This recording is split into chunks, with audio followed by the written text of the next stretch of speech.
Stop a war that's been raging for years? How do you keep Russia from pushing further? That's the challenge the world faces today after 3 long, intense years of fighting in Ukraine. And yet, when it came to talks about peace, one surprising move changed everything. It all started with a single phone call. Just 90 minutes between former US President Donald Trump and Vladimir Putin, and suddenly, the entire conversation around ending the war shifted. But here's the catch: Ukraine wasn't part of that discussion. Neither was Europe. For European leaders, this was a wake up call. They had spent years pouring billions into Ukraine: military support, economic aid, humanitarian relief, doing everything they could to push back against Russian aggression. Even their own defense strategies changed. Countries like Sweden and Finland, neutral for 2 centuries, joined NATO, a move that would have been unthinkable just a few years ago. Yet, after all that effort, when it came to deciding the future of Ukraine, they weren't even in the room. And that raised a much bigger concern. What about Europe's own security? If Russia could invade Ukraine, what stops them from going further? How does Europe protect itself, not just now, but in the long run? For many European leaders, the answer was clear. They couldn't afford to rely solely on the US anymore. They had to rethink security on their own terms, ensuring that Russian threats never reached their borders again. Ukraine was no longer just fighting for its survival. It had become the front line of European security itself.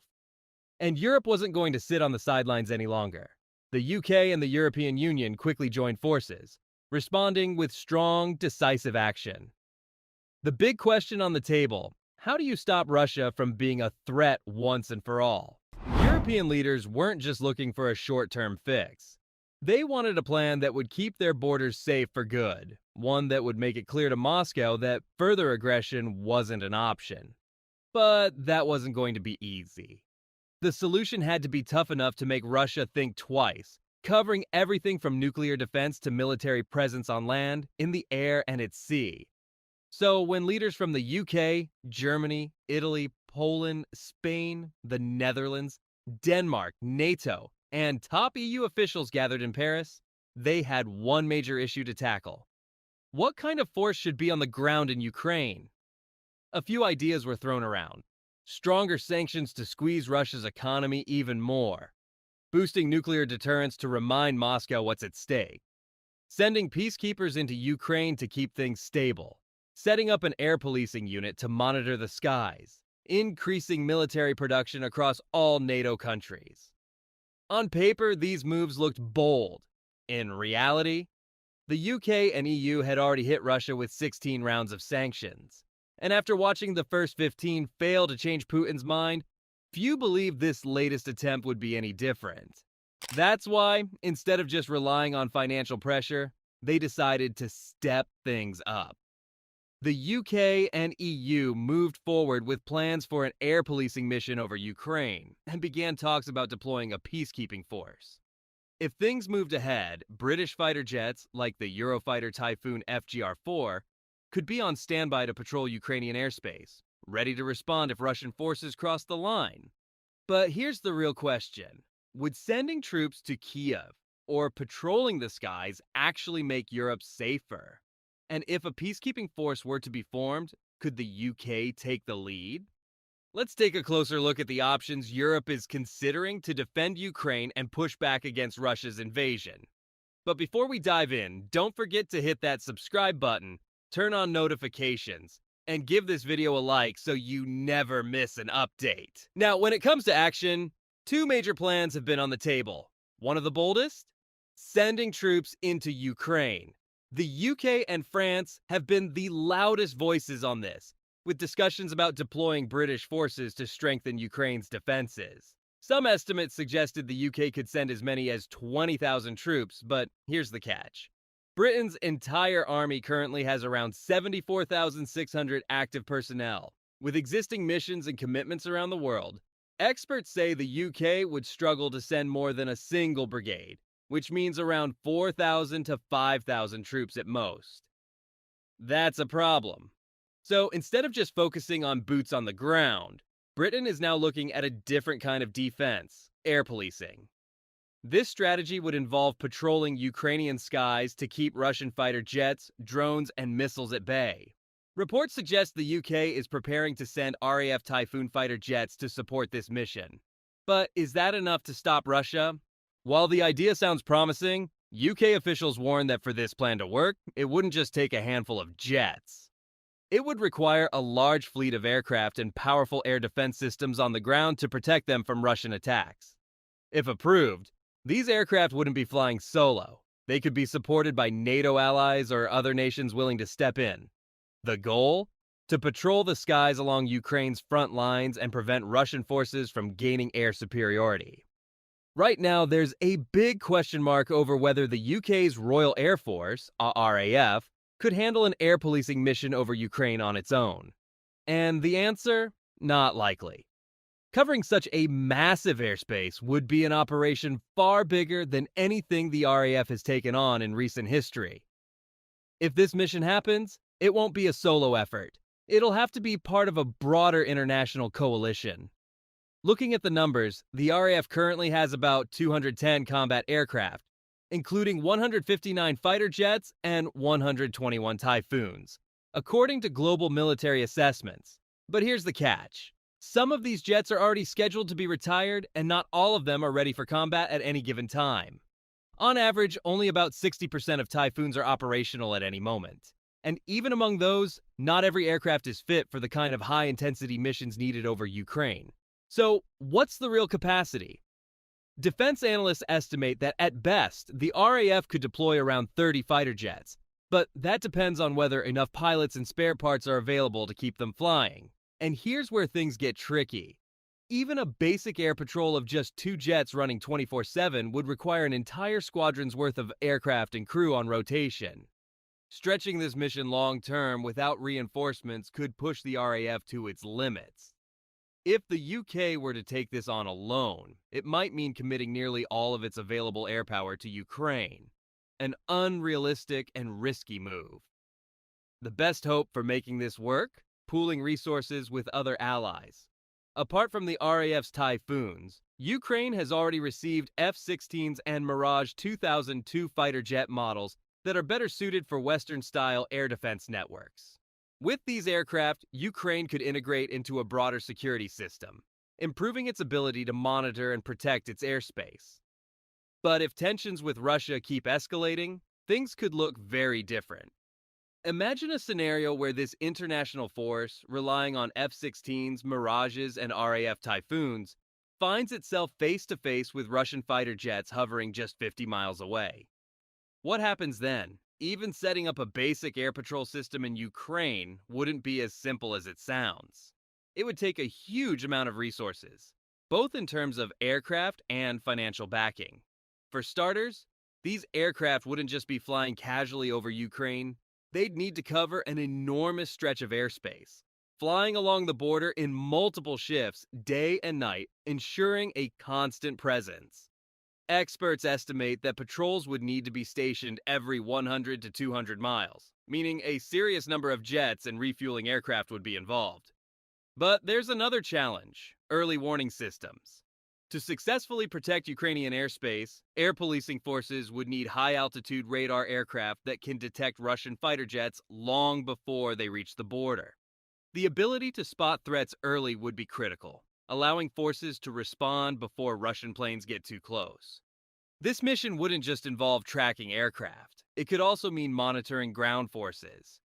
One of the key questions now is how close Ukrainian and Russian troops will be allowed to get to the new front lines. From an air and space perspective, keeping an eye on troop movements would be much easier than monitoring airspace violations. Satellite surveillance and airborne radars could track even minor shifts in position, ensuring that Russian forces don't make any unexpected moves. With that in mind, European officials are now considering expanding the air policing mission to compensate for a smaller number of ground troops stationed near Ukraine's border. This could create a new air security zone, limiting Russian fighter jets from operating near Ukrainian-controlled areas. If the UK moves forward with its proposed air policing operation, Russian aircraft could face serious restrictions. In normal circumstances, air policing is meant to be a peacekeeping effort, monitoring airspace, and responding quickly to potential violations. However, if a ceasefire agreement is reached, the response to violations could escalate significantly. In extreme cases, this could even involve intercepting and seizing aircraft that refuse to back off. But of course, that depends on how the ceasefire agreement is structured and what rules of engagement are established. At this stage, discussions are still in early planning, but the UK is pushing hard to establish an air policing presence in Ukraine. Retired Air Marshal Greg Bagwell, one of the RAF's most experienced commanders, has been consulted on the matter. Bagwell, who previously led missions in Libya and Syria, confirmed that the UK military is already working on contingency plans for a potential peacekeeping operation. This isn't just about fighter jets either. European leaders are also considering using naval forces and ground troops as part of a broader strategy to support Ukraine once a ceasefire is in place. Poland, in particular, has been one of the loudest voices advocating for stronger air policing in Ukraine. In fact, there are already reports that air patrol aircraft could be deployed to Poland as part of an initial phase. This isn't surprising. Poland has been one of Ukraine's strongest backers, and earlier this year, the Polish armed forces even scrambled fighter jets after Russian missile strikes on Ukraine. Eastern European nations, especially Poland, fully support the idea of expanding air policing in Ukraine. With tensions still high, many leaders believe this could be the best way to deter further Russian aggression while ensuring Ukraine's airspace remains protected. Back in February, tensions in Eastern Europe hit another boiling point. Poland's military command wasn't taking any chances. When Russia launched a wave of airstrikes on Ukraine, Polish fighter jets were scrambled and the country's air defenses were placed on high alert. And this wasn't a one-time event. Just days later, on February 11th, Poland's F-16 fighter jets were once again in the air, responding to another massive Russian missile and drone attack on Ukrainian soil.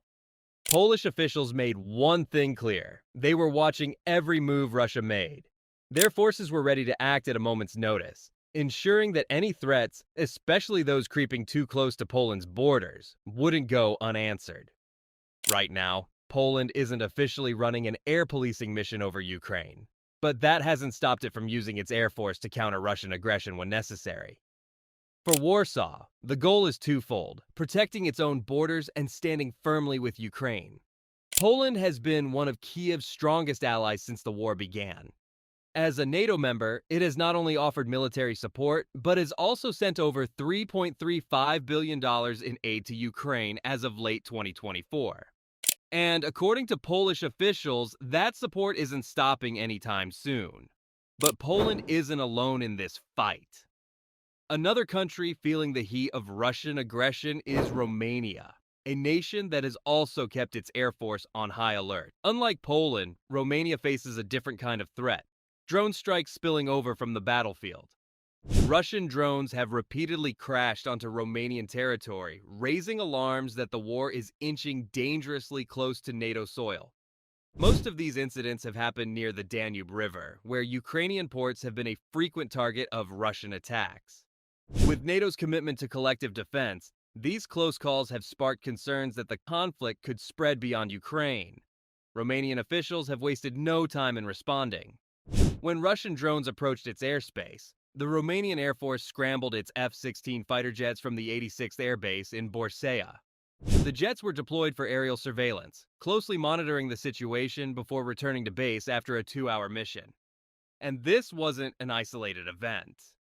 Last October, Romania had to send up fighter jets multiple days in a row after Russian drones violated its airspace twice within 48 hours. Faced with ongoing threats, Romania has ramped up its air defense efforts with NATO's backing.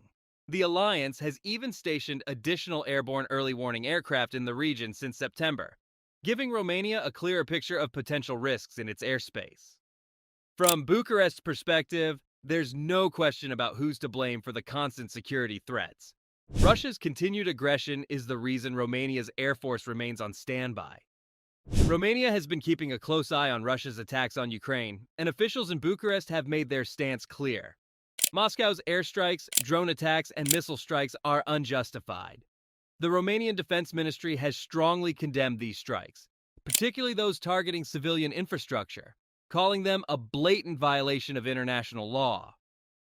Given this ongoing threat, many believe that Romania's air force will remain on high alert for the foreseeable future, especially in the Black Sea region, where Russian fighter jets continue to pose a risk. But for now, all of this is still just speculation.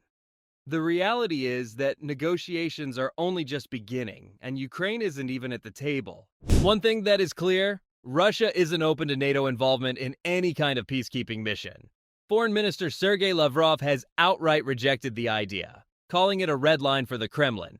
So, where does this leave the future of the war? There's been talk of a potential peace deal by April 20th, a date that holds significance because it's when Western and Eastern Orthodox Easter align this year. Former President Donald Trump has reportedly pushed for a resolution by then, and there are signs that he might be open to making concessions to Moscow, even if that comes at Ukraine's expense. This possibility is shaking things up in Europe. Leaders are scrambling to figure out what this could mean and whether they'll need to adjust their strategies. But could the war in Ukraine really end in 2025? After 3 years of brutal fighting, both Ukraine and Russia are stuck in a deadlock. The battle lines haven't moved much, but Russia continues to suffer massive losses. Over 1,000 soldiers per day by some estimates. At some point, both sides might decide that the cost of war is simply too high. Too much blood spilled, too much money spent with very little to show for it.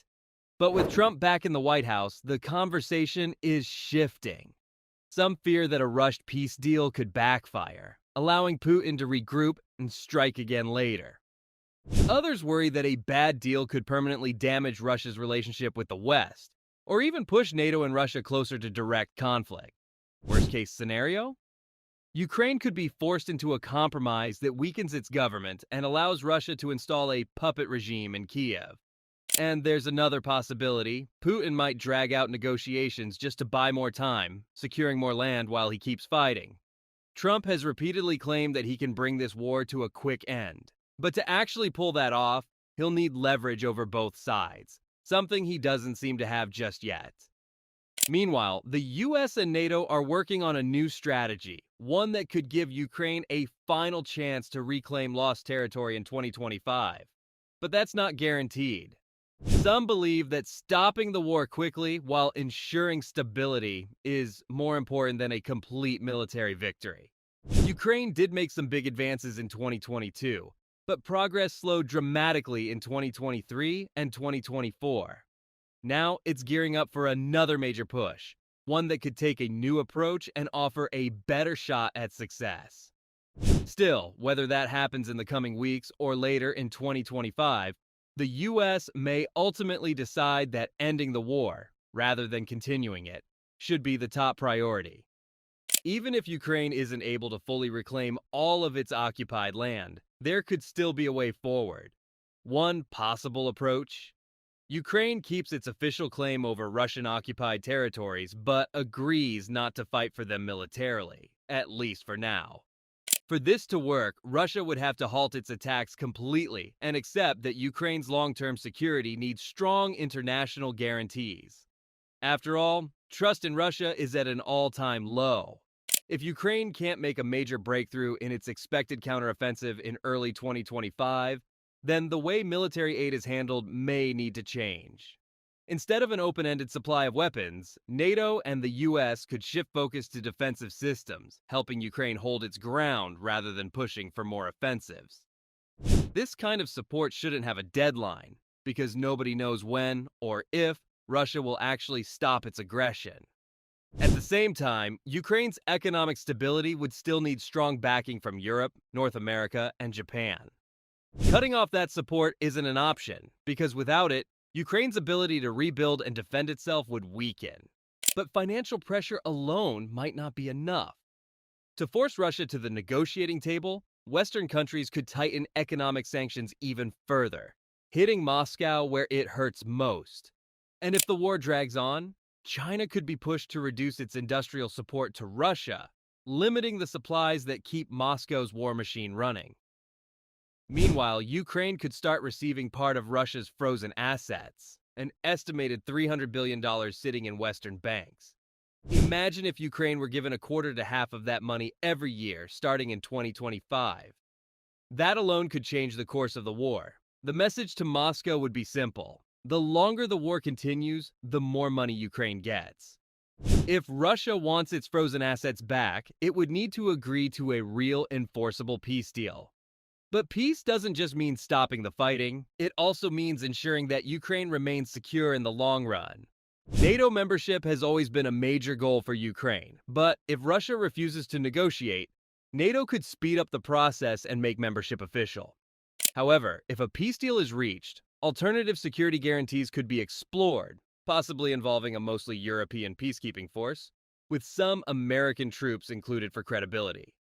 To push Moscow toward an agreement, NATO could even set a deadline, making it clear that if Russia refuses to negotiate, Ukraine will be fast-tracked into NATO anyway.